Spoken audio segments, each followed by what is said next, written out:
Con Estia lo que he visto es mucha ilusión y eso es muy importante y ganas de hacer cosas.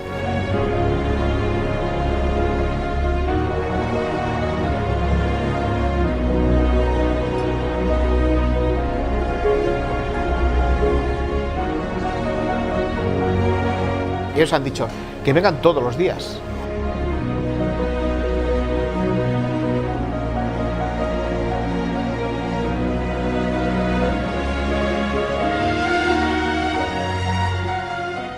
Siempre nos llamó la atención, ¿no? Que nosotros al final les poníamos retos y ellos iban cumpliendo semana a semana.